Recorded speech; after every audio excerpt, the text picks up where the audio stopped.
the impact of Brexit on deals, and particularly deals which are under negotiation now or over the next few months. The impact is particularly acute in relation to the conditions precedent that are invariably included in acquisition documents, identifying the merger control jurisdictions where clearance is required before completion can take place. At present, it would be common in relation to a deal that requires EU merger clearance for the EU to be identified, or the EU clearance to be identified as a condition precedent to completion. So what would be the impact of Brexit? Well, if there is a withdrawal agreement similar in shape to the agreement that was rejected by Parliament yesterday, and if it achieves the same sort of thing, then the status quo would apply and European Union merger clearance would be available, including for deals which would otherwise fall within the jurisdiction of the UK. But if there is no withdrawal agreement, then the position is much more murky and much more uncertain.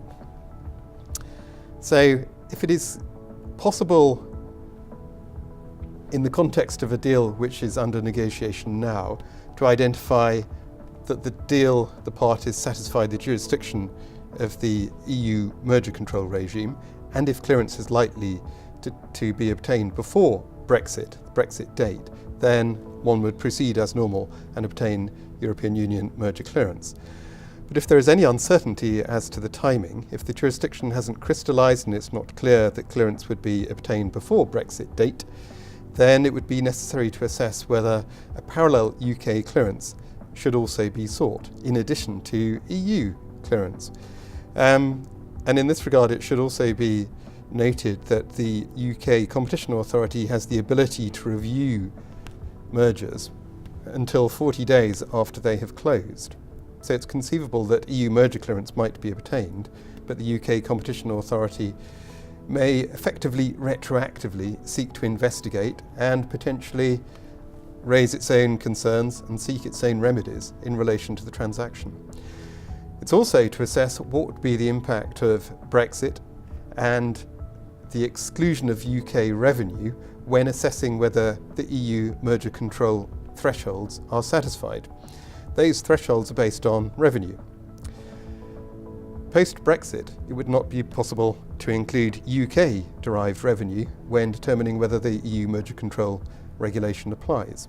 So if one is looking at a deal now, but where the assessment of jurisdiction needs to be made after Brexit occurs, it would be necessary to determine whether the EU thresholds are still satisfied when the UK turnover has been excluded.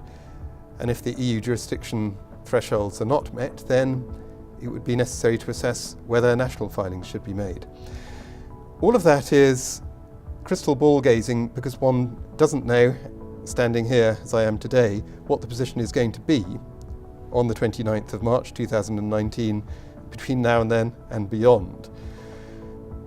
That is a level of political uncertainty which is very hard to assess. The difficulty is when one is drafting a contract for the sale of a business or a company.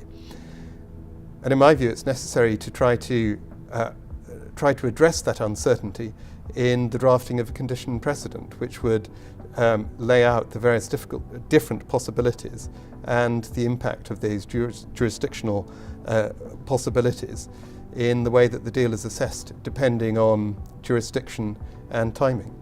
So it would be necessary to draft a condition precedent which addresses the various different jurisdictional outcomes and possibilities, and to do that now in a way which reflects the various possible outcomes to the political evolutions that we will see over the coming weeks and months.